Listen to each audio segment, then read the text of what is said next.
ఆ, మనకి నిన్న ఒక ఇన్సిడెంట్ అది మన ఆఫీస్లో జరిగింది. అంటే మన తప్పులు కాకుండా అవతలోడి తప్పులు పట్టుకోవాలి అంటే వెంటనే ఎగిరి గంతేసి మరీ పట్టుకుంటూ ఉంటాం. అందులో భాగంగానే అయితే ఈ పని మీరు చేయరా అంటే నేను చేస్తా. బట్ నా పని అనుకుని మరి అవతలోడి పనులు ఏ తప్పు ఉంది ఏంటి అనేది గెలకను. అంటే గెలికి స్మెల్ చూడటం అంటారు కదా, అట్లాంటి పనులు మనం చెయ్యం. మన పరిధిలో ఉన్నప్పుడు ఒక తప్పు దొరుకుతుంటే దాన్ని ఏదైనా సరి చేయడానికి ట్రై చేస్తాం.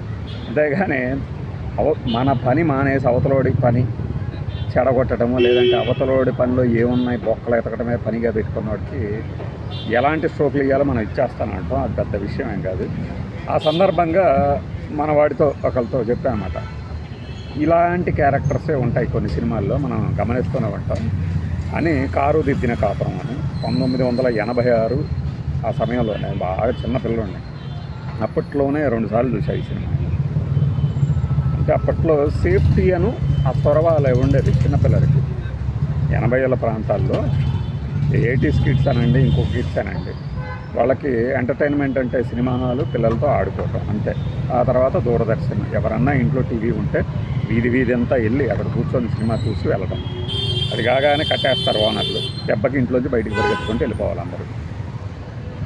పిడుగురాళ్ళలో ఉండగా చూసాము. ఇది బహుశా రైల్వే ట్రాక్ పక్కన సత్యనారాయణ థియేటర్ అనుకుంటా, మరి ఇంకో థియేటర్, అందులో చూసాం.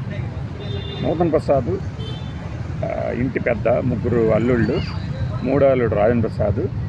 అయితే ఈ 3 అల్లుళ్ళు ఈ కుటుంబానికి సంబంధించి కాపురం కాస్త కలతలు వీటితో ఉన్నప్పుడు ఆయన కొనుక్కున్న కారు దాన్ని సరిదిద్దుతుంది.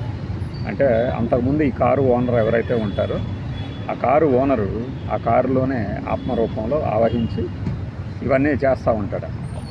దీనికి బహుశా డబ్బింగ్ నరసరాజు గారు లేకపోతే జంధ్యాల గారు అవి ఉంటుంది వాయిస్.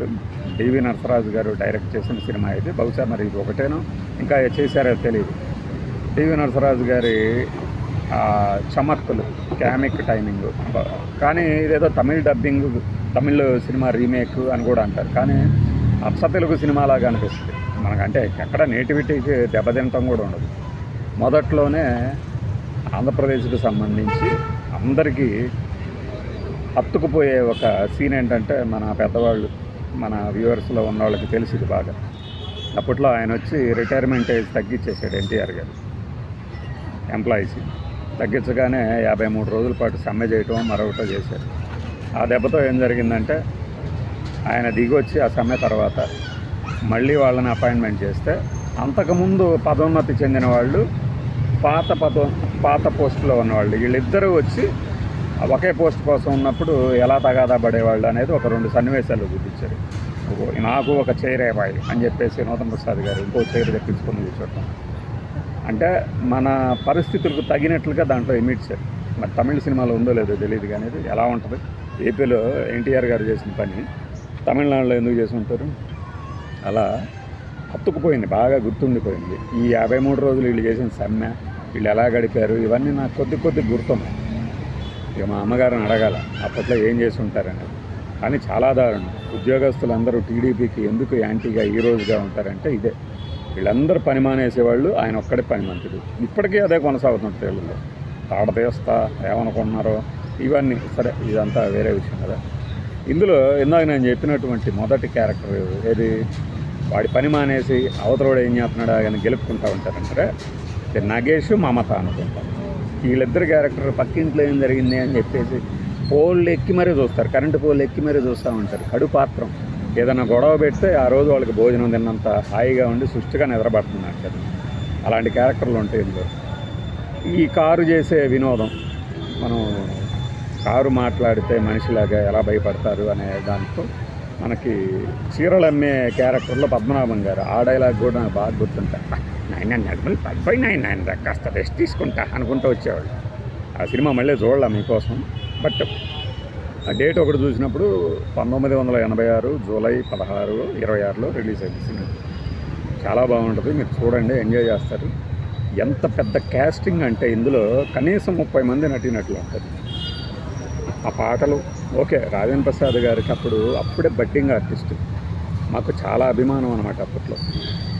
అనేక రకాల క్యారెక్టర్లు, చిరంజీవి గారి సినిమాలు, అదేదో గోండా కాదు, ఇంకొకటి ఏదో వచ్చింది అప్పుడు, దొంగ సినిమాల ఇన్స్పెక్టర్. ఆయన చనిపోతుంటే బాధపడేవాళ్ళు, అర్రే ఈ క్యారెక్టర్ చంపేస్తున్నారే అని చెప్పేసి.